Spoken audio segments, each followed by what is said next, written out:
आज की प्रमुख खबरों में आपका एक बार फिर स्वागत है। मैं हूं मुस्कान सिंह, आप देख रहे हैं न्याय चक्र NCTV। मैं समय हूं।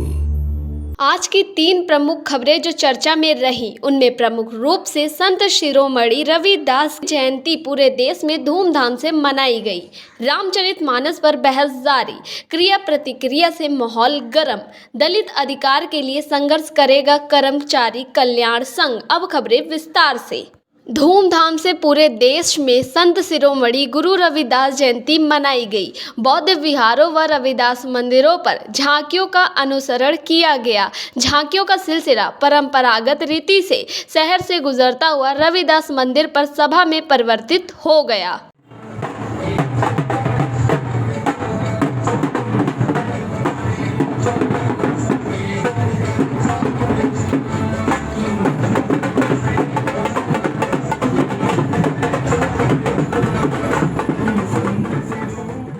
तुलसीदास दुबे पर घमासान मचा हुआ है और नतीजा जो बताया जा रहा है कि गीता प्रेस गोरखपुर ने ताड़न का अर्थ मारना की जगह शिक्षा कर दिया है।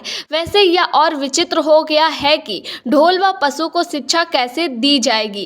खैर, मुद्दे पर आते हैं। डॉक्टर अंबेडकर इतने बड़े दूरदर्शी थे कि उन्होंने हिंदू मान्यताओं के कारण पैदा हुई असमानता व उसके हल का विस्तार से वर्णन अपनी विश्व प्रसिद्ध किताब द एनिहिलेशन ऑफ कास्ट किताब में लिखा है। वह इससे घबराकर जब गांधी ने इस किताब से हिंदू धर्म को खतरा होना आभास करवाया, तब डॉक्टर अंबेडकर ने गांधी को जवाब में लिखे पत्र में यह कहा था कि हिंदू धर्म को अपना नैतिक पुनरुत्थान करना चाहिए। तब डॉक्टर अंबेडकर की बात हिंदू संगठनों, बाबाओं, शंकराचार्यों व गांधी ने नहीं मानी, जिसका परिणाम अब इस स्तर पर आ गया है कि शूद्र अर्थात ओबीसी जातियां ही एकाएक विरोध कर रही हैं, क्योंकि वास्तव में शूद्र वो ही हैं और ग्रंथों में शूद्रों के बारे में ही काफ़ी बातें लिखी गई हैं जो अब जाकर ओबीसी जातियों की समझ में आ रही है। लेकिन जो शूद्र अर्थात ओबीसी एकाएक तुलसीदास दुबे पर बहस कर रहा है, विरोध कर रहा है, वो मान्यवर काशीराम साहब 1970 के दशक में समझा गए और बाद में बहन जी ने लोगों को समझाया। इससे समझ सकते हैं कि नंबर 1, डॉक्टर अंबेडकर ने 80 साल पहले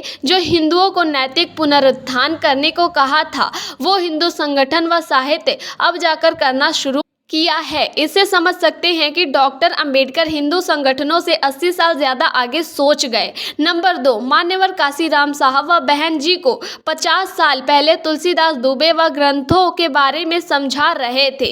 वह एकाएक शूद्र नेताओं जैसे अखिलेश, स्वामी प्रसाद मौर्य, लालू फैमिली व अन्य बता रहे हैं। इससे समझ सकते हैं कि मान्यवर साहब व बहन जी इन नेताओं जैसे अखिलेश, लालू, स्वामी प्रसाद मौर्य से 50 साल आगे की सोच रखते हैं। अखिल भारतीय अनुसूचित जाति जनजाति कर्मचारी कल्याण संघ का 56वां स्थापना दिवस संपन्न। अब NK गौतम व हरपाल सिंह करेंगे मजबूत। लखनऊ अखिल भारतीय अनुसूचित जाति एवं जनजाति कर्मचारी कल्याण संघ का 56वां स्थापना दिवस समारोह काफी लंबे समय बाद दारुल शफा कॉमन हॉल में नवनियुक्त राष्ट्रीय अध्यक्ष इंजीनियर NK गौतम की अध्यक्षता में मनाया गया। समारोह को संबोधित करते हुए श्री गौतम ने कहा कि पिछड़े वर्ग को 50% आरक्षण कोटा से अलग 50% पदों को अनारक्षित किया जाए तथा 50% पदों पर सामान्य वर्ग के अभ्यर्थियों से भरने पर रोक लगनी चाहिए तथा अत्याचार निवारण अधिनियम 1989 यथा संशोधित अधिनियम 2018 के तहत आपराधिक घटना को बिना जांच के रिपोर्ट दर्ज की जाए। यदि ऐसा न हो तो उनके विरुद्ध विभागीय कार्यवाही की जाए। समारोह में राष्ट्रीय महामंत्री श्री हरपाल सिंह से जब हमारे विशेष एसोसिएट संपादक ने बातचीत की तो उन्होंने बताया अब नए सिरे से संगठन का पुनर्गठन किया गया है और सभी विभागों के कर्मचारियों की भागीदारी सुनिश्चित की जाएगी, जिससे सुस्त पड़े संगठन को सक्रिय किया जा सके। आगे देखिए उन्होंने क्या कहा। पेश है उनसे बातचीत के प्रमुख अंश।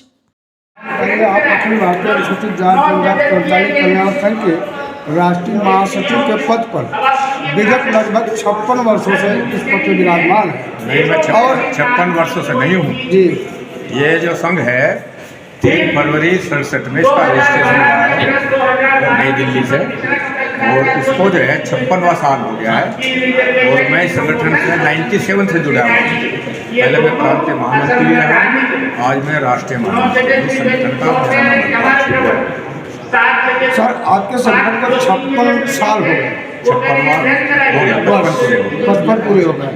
अब आज मैं देख रहा हूँ कि आपका राष्ट्रीय संघ का अधिवेशन समारोह है, स्थापना दिवस समारोह, जन्मदिन। इसमें हमें लगता है कि शायद 56 व्यक्ति भी मौजूद नहीं होंगे, इस पर आपका क्या कहना है? इसमें तो देखिए ऐसा है ना, एक आज तो वर्किंग डे है, ठीक है ना? और बीच में ये संगठन थोड़ा शिथिल हो गया तो कोरोना वोरोना की वजह से आप समझ रहे, आज वर्किंग डे है ना, तो छुट्टी का दिन होता है, छुट्टी लेकर आना पड़ता है ना, उसमें थोड़ा सा लोग जो है सोचते छुट्टी लेनी पड़ेगी तब जाना पड़ेगा, छः लोग कम संख्या में आए। सर क्या कहना है कि आपके संघ में कोई बड़ा समारोह नहीं है, थोड़ा जैसे बर्थडे मनाते हैं, साधारण बर्थडे मनाते हैं। सर क्या कहना है कि इस आपके संघ में सिंचाई विभाग के पदाधिकारियों का दबदबा रहता है? सिंचाई विभाग, मैं सिंचाई विभाग में रहा हूँ, तो मैं जिस विभाग में जो रहता है उस विभाग के लोग तो ज़्यादा रहेंगे, ऐसा हम सभी लोगों की भागीदारी उसमें कर रहे हैं, या केंद्र सरकार के लोग हों तो चाहे प्रदेश सरकार के किसी विभाग के लोग हों। ये एम्प्लॉइज वेलफेयर एसोसिएशन है, जिसमें अधिकारी भी हैं, कर्मचारी भी हैं। सर आप 10 सूत्री मांग पत्र भेज रहे हैं, इस क्या समस्या को लेकर? हमारी मुख्य 10 समस्या है।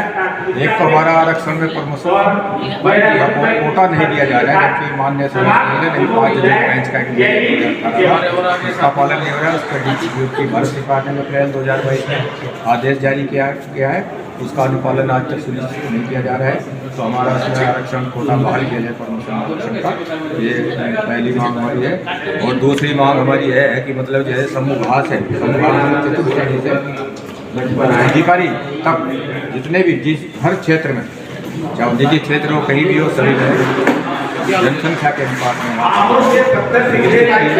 आरक्षण का मतलब भागीदारी से, प्रतिनिधित्व से। आपका धन्यवाद। इसके अलावा आप हमारा जो है हमने रखा है जो आउटसोर्सिंग भर्ती हो रही है, सुविधा भर्ती हो रही है, पहले वर्क चार्ज था, उसमें जो है इसको खत्म कर दिया, वो आउटसोर्सिंग के माध्यम से सुविधा के माध्यम से लोगों को भरा जा रहा है, उनको फिर रेगुलर कर दिया जाएगा। सरकार का कोई मतलब ही नहीं, बैकवर्ड का कोई विषय भी दिया जाएगा। इसको देखते हुए SC/ST एक्ट में मुकदमे लड़ने नहीं हुए, जबकि 2018 में पूरे देश में एक आंदोलन चला था, फिर जो है सुप्रीम कोर्ट ने भी उसमें आदेश किया, इस संसद में भी एक एक्ट पारित हुआ 2018 में कि पहले FIR ही दर्ज होगी, उसके बाद जांच व्यवस्था होगी। पुलिस अधिकारी यहाँ टाल मटोल कर रहे हैं और FIR दर्ज नहीं करें, कई साल तक लोगों की FIR दर्ज नहीं हुई। जो FIR दर्ज नहीं की है, जिन्हें पुलिस अधिकारी उनके खिलाफ कार्रवाई होनी चाहिए और तत्काल उनकी FIR दर्ज होनी चाहिए। और जो है इसी तरह से हमारा मतलब जो फर्जी प्रमाण पत्र बना लेते हैं उनकी 100% जाँच होनी चाहिए। जो प्रमाण पत्र जिन्होंने बनवाए हैं उनके खिलाफ भी कार्य है, जिन्होंने बनाए हैं उनके खिलाफ भी दर्ज होनी चाहिए। इस तरह की हमारी लगभग 10 मांगे सरकार तक। तो ये थे all India scheduled caste and scheduled tribe employees welfare association के राष्ट्रीय महासचिव हरपाल सिंह, जो हमसे बात कर रहे थे, अपने संघ के बारे में बता रहे थे। तो आप देखते रहिए न्याय तक, NCTV में मुस्कान के साथ।